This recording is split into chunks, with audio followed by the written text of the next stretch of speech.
የኢትዮጵያ ኦርቶዶክስ ተዋሕዶ ቤተክርስቲያን ኒቆዲሞስ ብላ በአብይ ጾም በሰባተኛው ሳምንት የምታከብረው ኒቆዲሞስ ታላቅ ሰው ስለሆነ አንደኛ ሚስጥረ ጥምቀትን ስለተማረ አንድ ሰው ልደቱን ማክበር ያለበት የልደቱ ቀን መቼ ነው ከተባለ በ40 ቀኑ ወይንም በ80 ቀኑ። ብዙዎቻችን ልደታችንን የምናከብረው የተወለድንበትን ቀን ከምን የተወለድንበትን ቃላችሁ ከሥጋ የተወለደ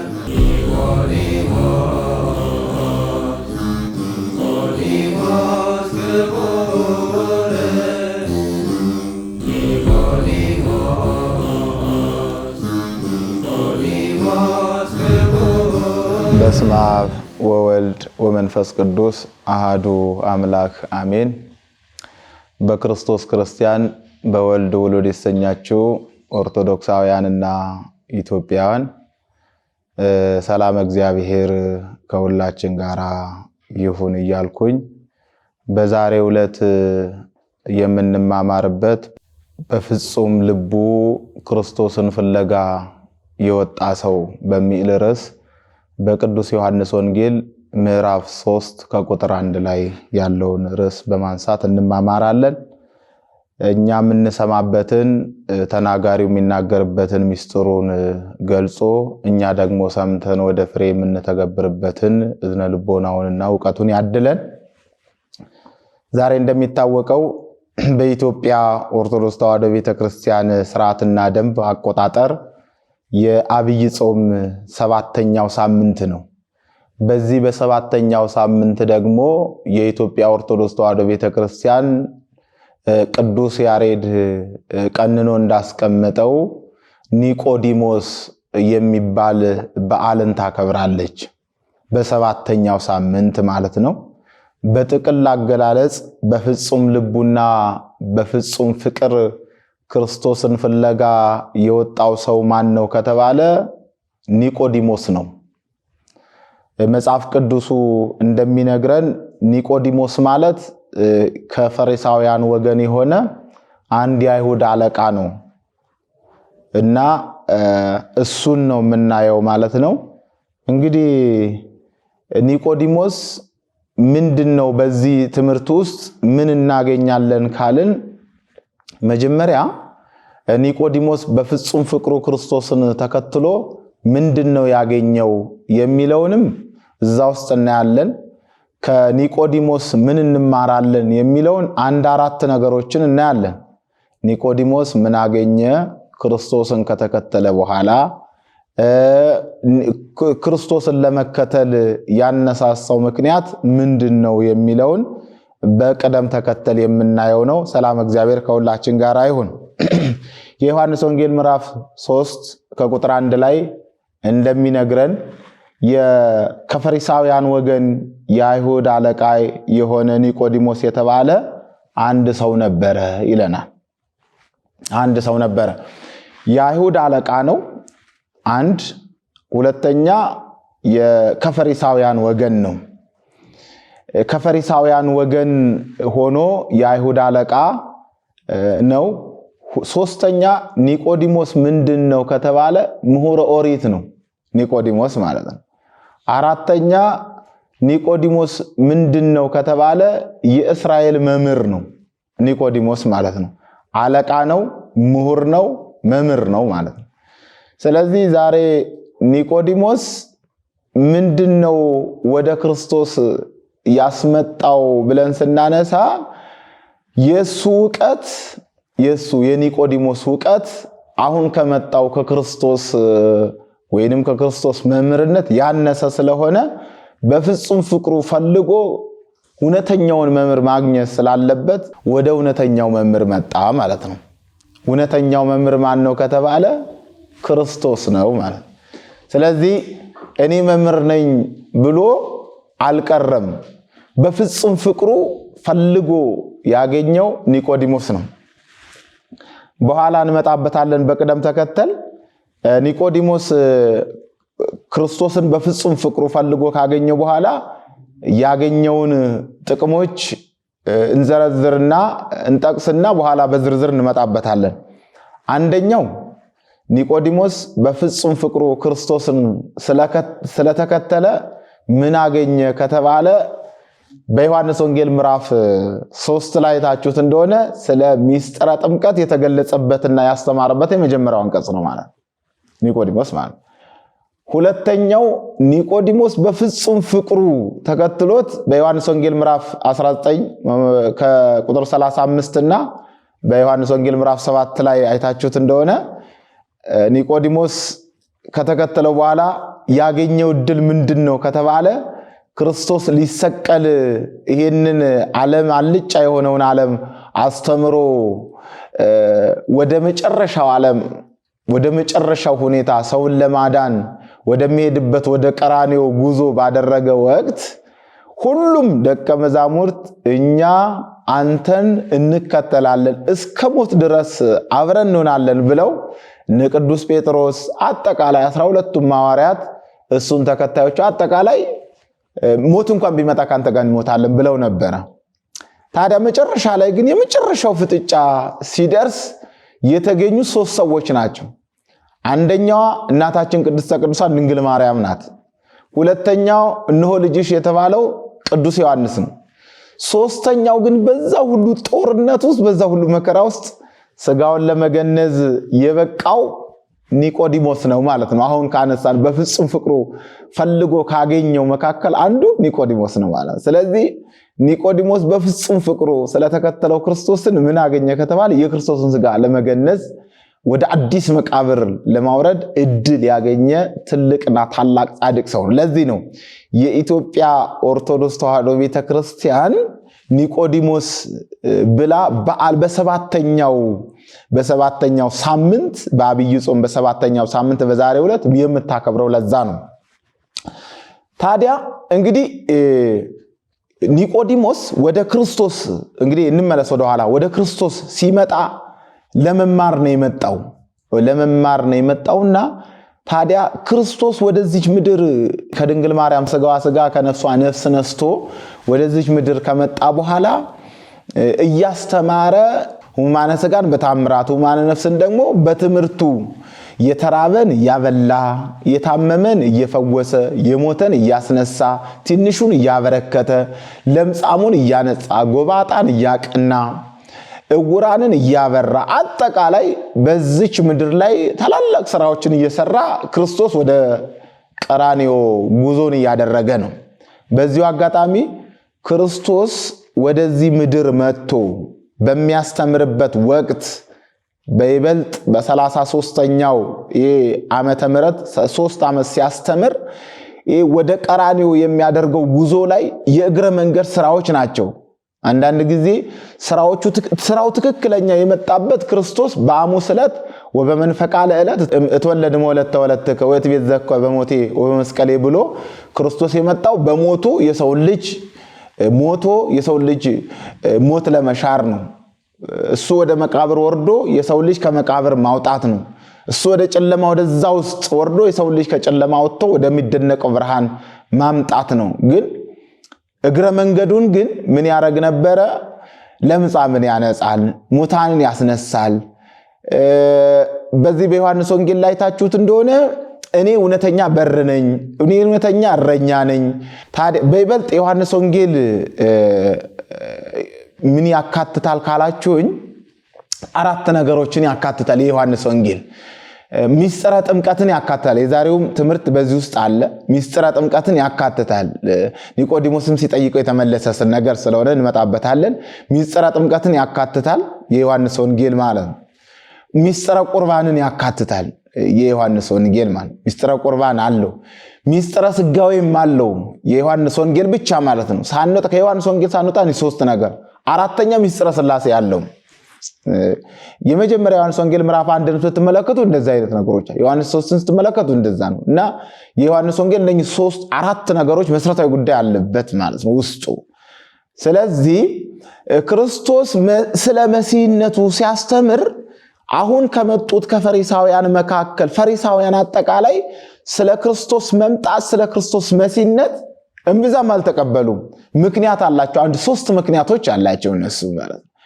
ምንድነው ምክንያታቸው ከተባለ እንግዲህ ሮማውያን እንደሚታወቀው በቅኝ ግዛት ውስጥ ይዘዋቸው ስለነበረ ቅኝ ግዛት ውስጥ ነው ያሉት እና ከቅኝ ግዛት ውስጥ ነፃ እንወጣለን ብለው ብዙ ጊዜ ተስፋ ያደረጉ ነበረ እስራኤላውያን ከቅኝ ግዛት ለመውጣት።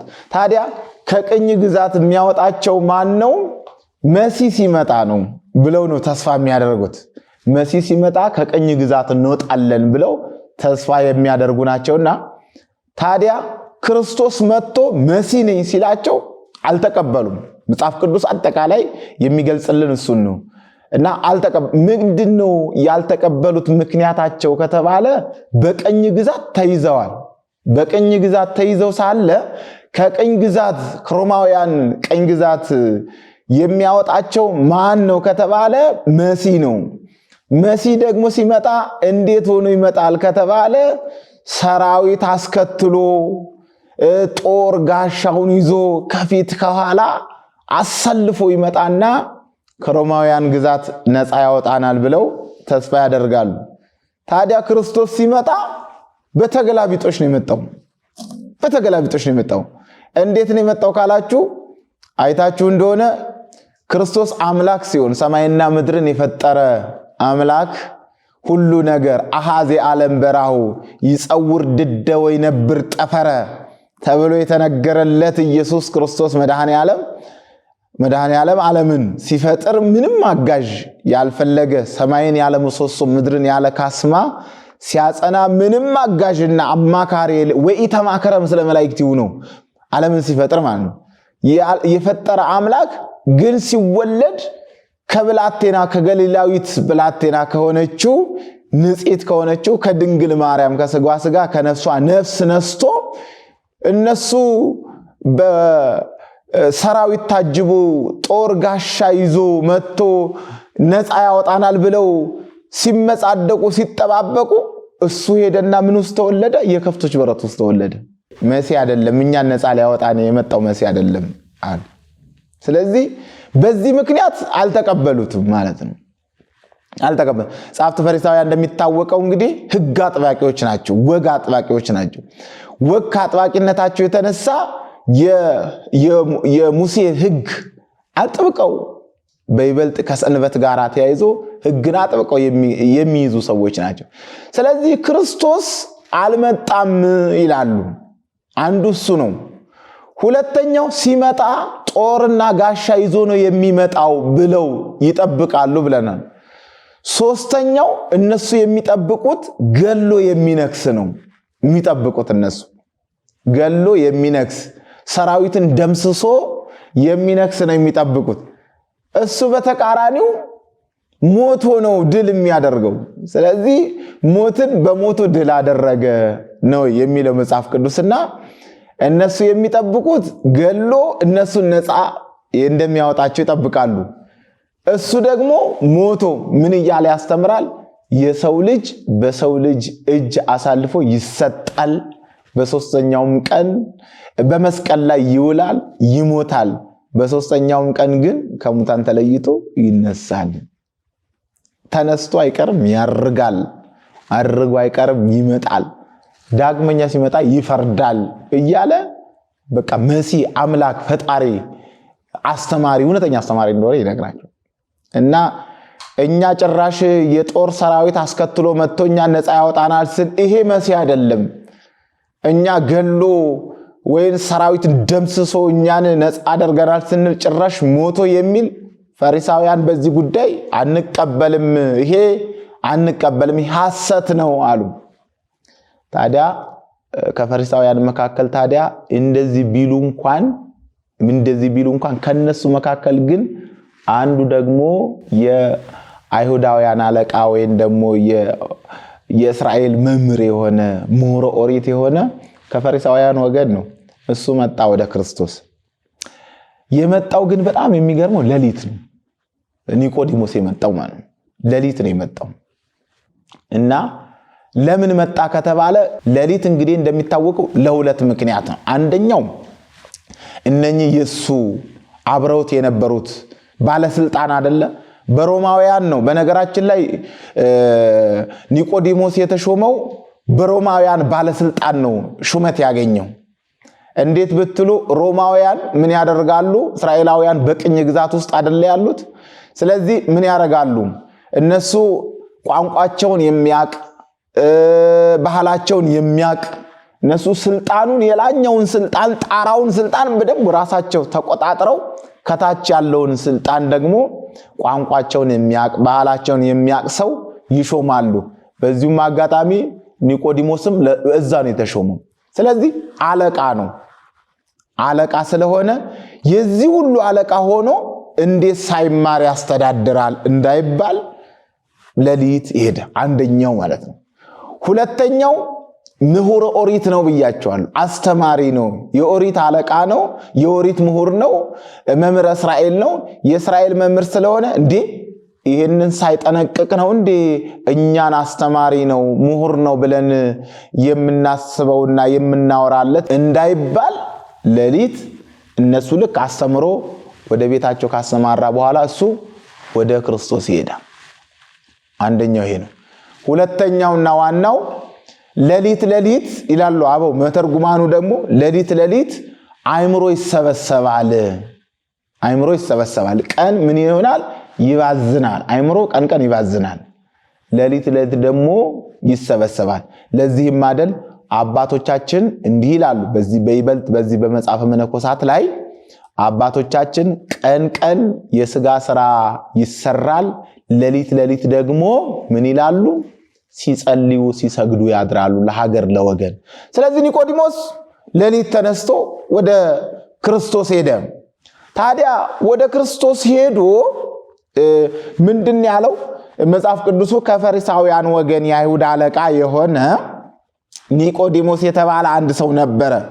እርሱም በሌሊት ወደ ጌታችን ኢየሱስ ክርስቶስ መጥቶ እንዲህ አለው፣ መምህር ሆይ ልታስተምር ከእግዚአብሔር ዘንድ እንደመጣ እናውቃለን አለ። ከእግዚአብሔር ዘንድ እንደመጣ ፈልጓን ያገኘው ፈልጎን ያወቀው ፈልጎን ያገኘው። ስለዚህ ይሄ የእግዚአብሔርም ጥሪ ያለበት ቅድም እንዳልኳችሁ የመምህርነቱን ካባ አውልቆ ወደ ክርስቶስ የሄደ መምህር ነው። ስለዚህ ኒቆዲሞስ ከፈሪሳውያን መካከል ተፈልቅቆ የወጣ ወደ ክርስቶስ ሄደ። በኦሪት ዘፍጥረት ምዕራፍ 12 ላይ ታችሁ እንደሆነ አብርሃም አባታችን ምን ተብሏል? አብርሃም ሆይ እኔ ወደማሳይህ አገር ውጣ ተብሎ ወጥቷል አብርሃም። ስለዚህ አብርሃም ዘመድ አዝማዶቹን አጠቃላይ ትቶ ነው የወጣው። አብርሃም ማለት ሲወጣ ወዴት? እግዚአብሔር ወደ አሳየው ማርና ወተት ወደምታፈልቀው አባቱን እናቱን ሁሉን ነገር ትቶ አካባቢውን ትቶ ነው የወጣው። እንደዚሁ ኒቆዲሞስም እሱ የሱን የሥራ ባልደረቦቹን የሱን አብሮ ነዋሪዎቹን የሱን ተማሪዎቹን የሱን ተዳዳሪዎቹን ማለት የሚያስተዳድራቸውን አጠቃላይ እንደ አብርሃም ትቶ ነው የወጣው ኒቆዲሞስ ማለት። ስለዚህ ወደ ክርስቶስ መጥቶ ግን ምንድነው ያለው? አንተ እኮ ከእግዚአብሔር ዘንድ እንደመጣ እናውቃለን አለው። እግዚአብሔር ከእርሱ ጋር ከሆነ በቀር አንተ የምታደርገውን ይህንን ተአምር ሊያደርግ የሚችል የለምና። ታዲያ ኒቆዲሞስ እንግዲህ ከኋላ ያለውን ተአምር ያለውን ታሪክ እያየ ምንድነው ኒቆዲሞስ ወደዚህ ያነሳሳው ሲሉ አባቶቻችን ክርስቶስ እያስተማረ ቀን ያያል። ታዲያ ቀን ያየውን ነገር ያብሰለስላል። ይህ ጉዳይ እንዴት ነው? እኛ በኦሪቱ በሕጉ ብቻ ነው የምንጓዘው። እሱ ግን የሚያደርገው ስራ በጣም ታላላቅ ተአምራት ነው ስለሚል ይህን ነገር ያየውን ነገር ወደ ራሱ ይወስዳል። ስለዚህ ምን ሆነ? ልቡ ተነካና እንዲህ አለ። ኢየሱስ ክርስቶስ ግን እንደዚህ አለው። ጌታችን ኢየሱስ መልሶ እንዲህ አለው፣ እውነት እልሃለሁ ዳግመኛ ያልተወለደ ሰው የእግዚአብሔርን መንግሥት ለማየት አይችልም አለ። በሚስጥር ነገረው። ቅድም ያነሳ ነው የዮሐንስ ወንጌል አንዱ ሚስጥረ ጥምቀትን ያስተምራል ያልኩት አንዱ ነው። ሁለተኛው ኒቆዲሞስ ምን አገኘ ከተባለ ሚስጥረ ጥምቀት እንዲገለጥ አደረገ ያልኩትም ለዛ ነው። ሚስጥረ ጥምቀት እንዲገለጥ አደረገ። ስለዚህ እውነት እልሃለሁ ዳግመኛ ያልተወለደ ሰው የእግዚአብሔርን መንግስት ለማየት አይችልም። ዘኢተወልደ ዳግመ ኢይርአ ለመንግስተ እግዚአብሔር የእግዚአብሔርን መንግስት ማየት አይችልም። የእግዚአብሔር መንግስት ምንድናት? የእግዚአብሔር መንግስት ምንድናት ካልን መንግስተ ሰማያት ናት። መንግስተ ሰማያት። ስለዚህ ዳግመኛ ያልተወለደ ሰው አያይም አለና ኒቆዲሞስን ይሄንን ሲነግረው ኒቆዲሞስ በጣም ገረመው፣ ተጨነቀ። ይሄ ነገር እንዴት ነው የሚለውን ነገር ክርስቶስ በልቡ ውስጥ እንደሚሰለሰል አወቀ። ኒቆዲሞስ ለመጠየቅ አፉንም ከፈተ። እንዴት ያለ ሰው ግን ማለት ተወልዶ ከእናት አባቱ ተወልዶ እዚህን ዓመት ከደረሰ በኋላ ዳግመኛ ወደ እናቱ ማህፀን ገብቶ መወለድ ይችላል አለው።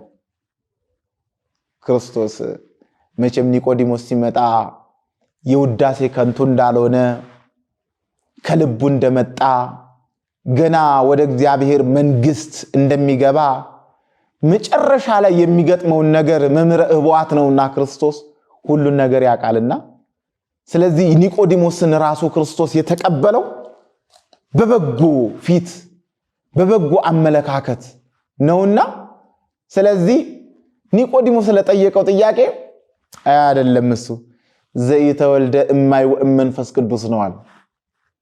እሱስ አይደለም ከውሃና ከመንፈስ ያልተወለደ የእግዚአብሔርን መንግስት አያይም አለና አሁንም ግራ ሲገባው ኒቆዲሞስ ክርስቶስ እንደዚህ አለው፣ የለም ከመንፈስ የተወለደ መንፈስ ነው፣ ከስጋ የተወለደ ግን ስጋ ነው አለና ስለ ጥምቀት ቁልጭ አድርጎ ነገረው። አሁን ኒቆዲሞስ እየገባው መጣ ማለት ነው። እንደዚህ ያለው አንድ ምሳሌ ነገረው። ንፋስ ወደ ፈለገው እንደሚነፍስ አታቅምን አለው። ስለዚህ ከመንፈስ የተወለደ መንፈስ ነው፣ ከስጋ ግን የተወለደ ያው ስጋ ነው።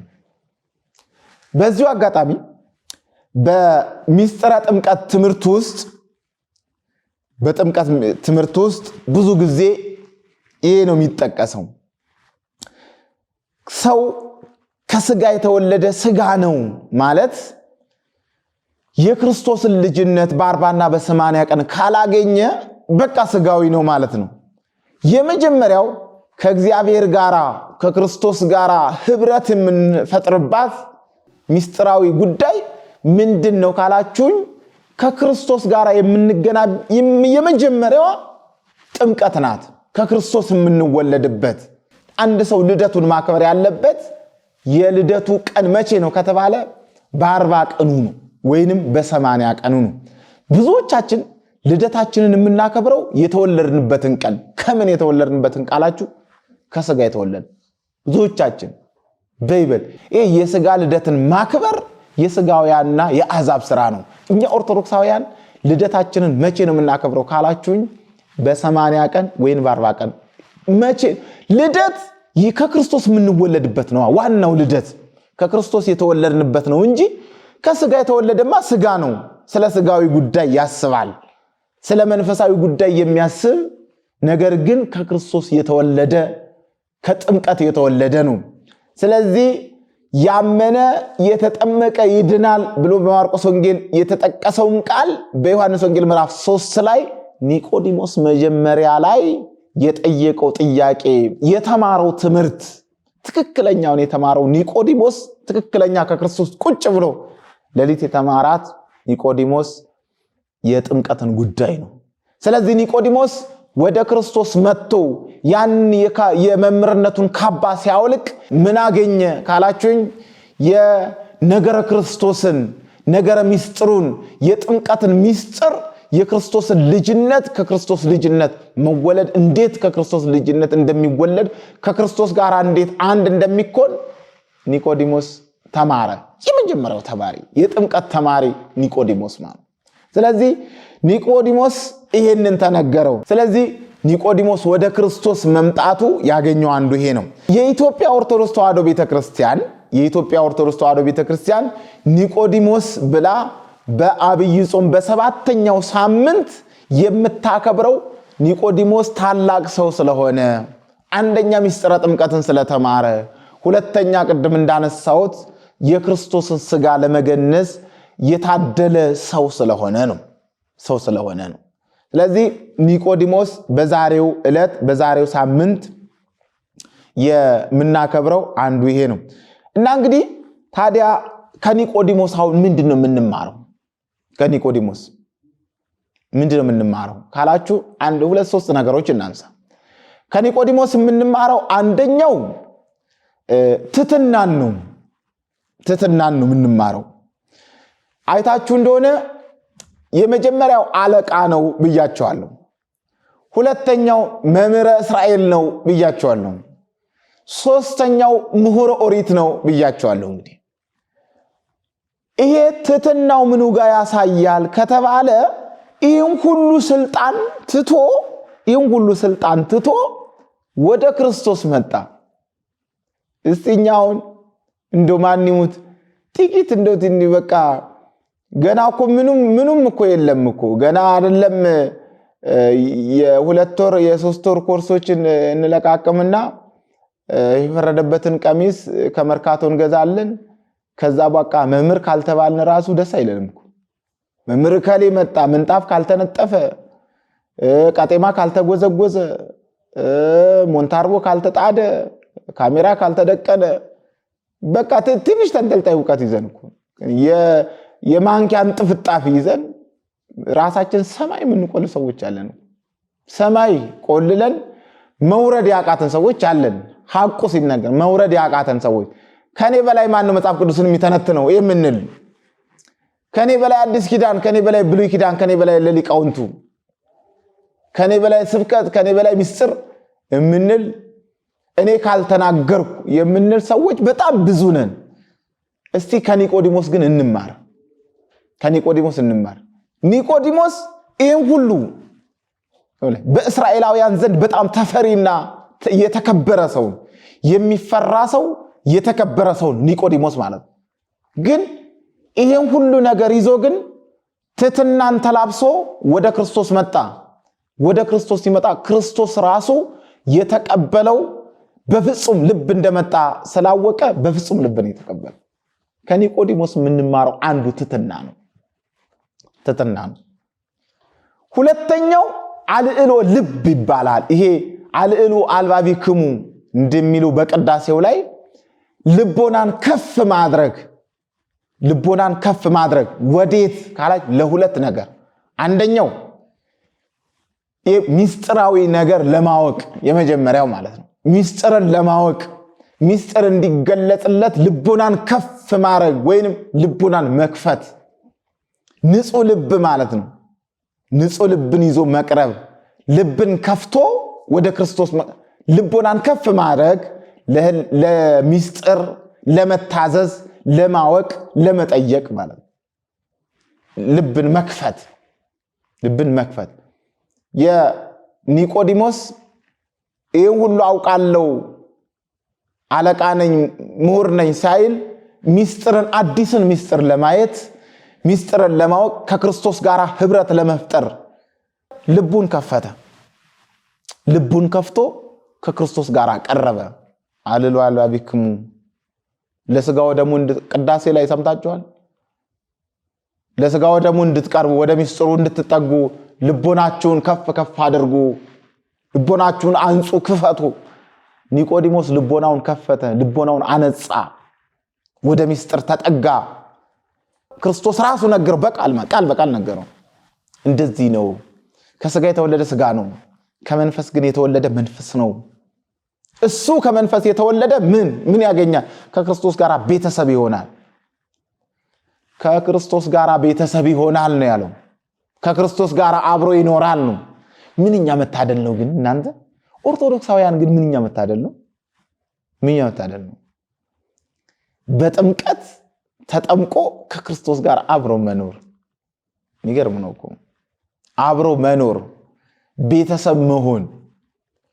እኔ ለሰው ልጅ ክርስቶስ ከሰጣቸው ስጦታዎች መካከል አንዱ ታውት የሰማይ የምድሩ የንፋሱ ምኑ ታውት ምኑ ለሁሉም ሰጥቷል እሱ ታው ችግር የለው ግን ክርስቶስ ከሰጣቸው ስጦታዎች መካከል አንዱ ምንድነው ካላችሁ በቃ ሰው በውሃ ተጠምቆ የክርስቶስ ቤተሰብ መሆን የክርስቶስ ልጅ መሆን ከክርስቶስ ጋር አንድ መሆን እኔ በጣም ነው የሚገርመው የነጻ ስጦታ እኮ ነው የነጻ ስጦታ ከምንም በላይ የነጻ ስጦታ ከክርስቶስ ጋር የምናገኛት በጥምቀት የምናገኛት ሌላው ቀደም እንዳልኩት የመጀመሪያው ርዕሳችን ላይ እንዳነሳውት ኒቆዲሞስ አለሎ ልብ ወይን ልቦናን ከፍ ማድረግ ብዬ እንዳነሳውት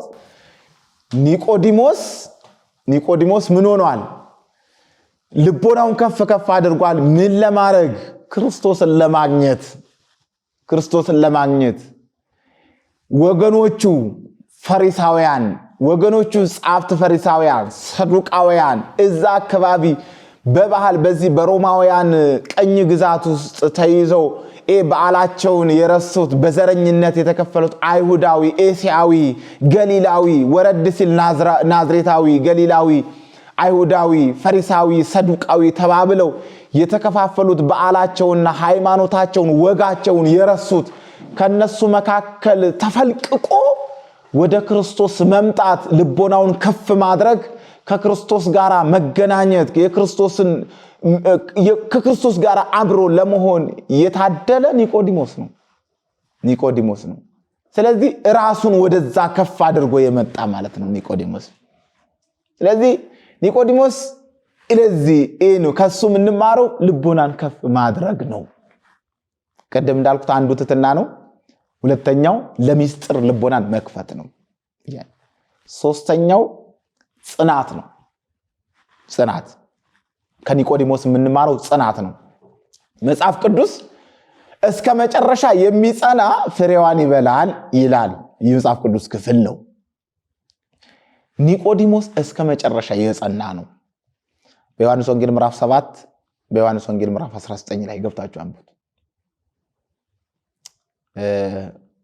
ክርስቶስ ወደ መስቀል ጉዞ ካደረገ በኋላ የመስቀሉን ጉዞ ሲፈጽም ቀራንዮ ላይ ከተሰቀለ በኋላ ነገስታቱን ሳይፈራ መኳንንቱን ሳይፈራ ያንን ፖለቲካውን በነገራችን ላይ ክርስቶስ ሲወለድ ከባድ ፖለቲካ ነበር ፖለቲካ ስላችሁ ደግሞ ያሁኑን ፖለቲካ እንዳታያይዙት አደራችሁ ከባድ ፖለቲካ ነበር እንዴት አይነት ፖለቲካ ብትሉ በኢየሩሳሌም አካባቢ እኮ ምድር እኮ ተነማውጣለች እኮ ኢየሩሳሌም ህዝቡ ከተማዋ ሁሉ ታወከች ነው የሚለው አይደል ክርስቶስ በቤተልሔም ሲወለድ በከፍቶች በረት ሲወለድ ንጉሱ ሰራዊትን አስከትሎ አጠቃላይ ከተማዋ ሁሉ በቃ ታውካለች ምን በሚል ካላችሁን ንጉስ ወዴት ነው የተወለደው ሲባል የኔን ንግስና የሚነክስ ሌላ ንጉስ መጣ የሚል ሄሮድስ ታዲያ እንደሚታወቀው ንጉስ ሲነግስ ሰራዊቱን ጨፍጭፎ የራሱን ሰራዊት መልምሎ ንጉስን ገሎ ራሱ ንጉስ ነው የሚሆነው ወዴት ነው የአይሁድ ንጉስ የተወለደው የአይሁድ ንጉስ ወዴት ነው እያሉ ሲመጡ ሰባሰገል በይበልጥ ሰባሰገል የአይሁድ ንጉስ የተወለደው የአይሁድ ንጉስ ወዴት ነው እያሉ ሲመጡ እኮ ከተማዋ እኮ ተናውጻለች ይሄ ከባድ ፖለቲካ ከባድ ውዥንብር ነበረ በክርስቶስ ዘመን ሁለት ጊዜ አንዱ ይሄ ነው ሁለተኛው ክርስቶስ ሲሰቀል ወደ መስቀል ሲወጣ ጲላጦስ እንኳን ጻፍኩ ነው ያለው የጻፍኩትን ጽፍ ያለው አንተም ማልክ አንተም የይሁድ ንጉስ ነው ብለ ፈረድክ አሉት እርስ በራሳቸው ሲናወጡ ሲከፋፈሉ እንዴት ለቄሳር ግብር ይገባዋል አይገባውም ይገባል አይገባም ሲሉ ይገባል ያው አይገባም የሚል እንዲመጣ ክርስቶስን ደቀ መዛሙርቱ ሰብሰብ ያረጉ የእናንተ መምህር እኮ ለቄሳር እኮ ግብር አይገብርም አዎ እንጠይቅ እየተባባለ ከዛ ወደ ክርስቶስ ወደ ቅዱስ ጴጥሮስ ጠጋ እንዴት ነው ሲባል ክርስቶስ ያችን ዲናሯን አወጣና ለክርስቶስ ክርስቶስ ብድገ የቄሳርን ለቄሳር ሁላችሁ ፖለቲካው ከባድ ነው አይገበርም ቢባል ምን ሊፈጠር እንደሚችል አስቡ የቄሳርን ለቄሳር የክርስቶስን የእግዚአብሔርን ለእግዚአብሔር ስጡ እነሱ ግን በሌላ ነበር ይወለድ ይሄ ደግሞ ጻፍት ፈሪሳውያን ያመጡት ፖለቲካ አለ ህግ ቢሆንም ቆይ እስቲ ሰንበትን የሚሽር እናየዋለን ምን እንደሚያደርግ ዮሐንስ ወንጌል ምዕራፍ 5 ላይ ታችሁ እንደሆነ መጻጉዕ ከዳነ ማን ያዳነኝን አላቆም አይደለም ከዛን እጁ የሰለለችው አንተ እንዴት በሰንበት መስራት የማይፈቀደው ነገር እንዴት ትሰራለህ አሉ እሱ የለም በየሰንበት ስራ ብሎ ሌላ ነገር አምባጓሮ ቢፈጥር ወደ ሌላ ለማን በሰንበት መልካም ስራ መስራት ተፈቅዷል ቁጡ ነው ግብር ሲባል የቄሳር ለቄሳር የእግዚአብሔር ለቄሳር ስለዚህ ይሄ ሁሉ ጅምብር አለ ሶስተኛው ክርስቶስ ሲሰቀል የነበረው ግማሹ ተበታትኖ ሄዷል ወድቋል ግማሹ ተፍገምግሞ በቃ ግማሹ እየፈራ እስከ ሞት እንከተላለን ያለው ሁሉ አጠቃላይ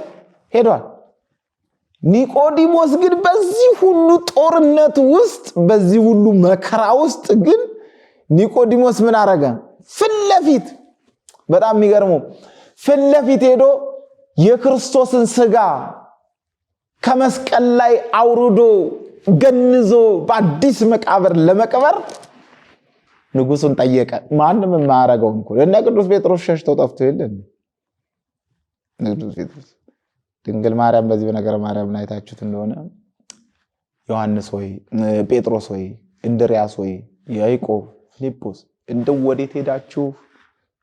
ወዴት ነው ሄዳችሁት ያ የልጄን መከራ ሸሽታችሁ ጠፋችሁን እያለች ድንግል ማርያም ታለቅሳለች ድንግል ማርያም ብቻ ናት ቅዱስ ዮሐንስ ነው ያለው ኒቆዲሞስ እዛ ፍለፊት መጥቶ ንጉሱ ፊት ስጋውን አውርዶ ለመቅበር በበፍታ ገንዞ አርማትያሱ ዮሴፍ ጋራ ለመገነዝ ይበቃ ጻድቅ ሰው ነው ስለዚህ እስከ መጨረሻ የጸና ፍሬዋን ይበላል ማለት ዛሬ የኢትዮጵያ ኦርቶዶክስ ተዋሕዶ ቤተክርስቲያን ኒቆዲሞስ በቅዳሴው ላይ ሰምታችኋል ከመዮሴፍ ወኒቆዲሞስ እለገነዞ ከለስጋ ከቅዱስ ዮሴፍ ወኒቆዲሞስ በሰንዱናት እያለች የኢትዮጵያ ኦርቶዶክስ ተዋሕዶ ቤተክርስቲያን ሊተርጂካል በሆነው የአምልኮ ስርዓት ላይ ተጠራቸዋል ዘራቸዋል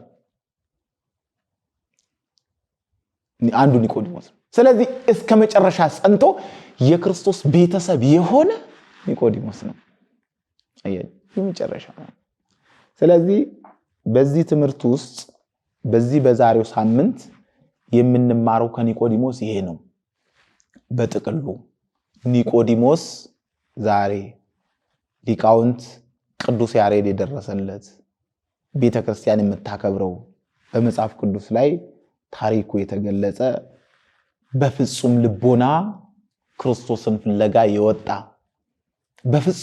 በፍጹም ፍቅር ከፈሪሳውያን መካከል ተለይቶ የወጣ ኒቆዲሞስ ስለዚህ ክርስቶስን ፍለጋ ወደ ራሳችን ሕይወት ስናመጣው ክርስቶስን ፍለጋ በፍጹም ፍቅሩ የወጣ ፈልጎ አጣው እሱ ባለቤቱ ራሱ አንኳኩ ይከፈትላችኋል ፈልጉ ታገኙማላችሁ ብሏል ስለዚህ ኒቆዲሞስ ወጣ እርምጃውን ጀመረ ፈለገ አገኘው ከክርስቶስ ጋራ ቤተሰብ ሆነ አንድ ኒቆዲሞስ ፍለጋ ወጣ ክርስቶስን ፈለገ አገኘው ሚስጥር ተገለጸለት ሁለት ኒቆዲሞስ በፍጹም ልቡ በፍጹም ፍቅር ክርስቶስን ፍለጋ ወጣ እስከ መጨረሻው ጸና ከክርስቶስ ቤተሰብ ሆነ ስለዚህ ኒቆዲሞስ ፈልጎ ወጣ ልቦናው ለሚስጥር ከፍ አደረገ ሚስጥር ተገለጸለት ኒቆዲሞስ ማለት ይሄ ነው የአይሁድ አለቃ ምሁረ ኦሪት የእስራኤል መምህር የእስራኤሉ መምህር የእስራኤል ዘስጋ መምህር የእስራኤል ዘነፍስ መምህር ጋር መጣ። ምሁረ ኦሪት ዘስጋ የሆነው ምሁረ ወንጌል ዘነፍስ ወደ ሆነው ወደ ክርስቶስ መጣ። ልዩነታቸው ይሄ ነው። ስለዚህ መጣ፣ ሰገደለት። ረቢ ሰገደ በመንፈቀ ሌሊት ለረቢ። አስተማሪው ኒቆዲሞስ በመንፈቀ ሌሊት መጥቶ ለእውነተኛው አስተማሪ ለክርስቶስ ሰገደለት። ስለዚህ ለኒቆዲሞስ የገለጸው ምስጢር፣ ለኒቆዲሞስ የከፈተውን ከፍ ያደረገውን ልቦና፣ ለኒቆዲሞስ የሰጠውን ጽናት እኛም ጸንተን የመንግስቱ ዜጎች እንድንሆን አምላካችን ይፍቀድልን። የአባቶቻችን በረከት ከሁላችን ጋር ይሁን። ያስተማረን የመከረን ልዑል አምላካችን ስሙ የተመሰገነ ይሁን። ይቆየ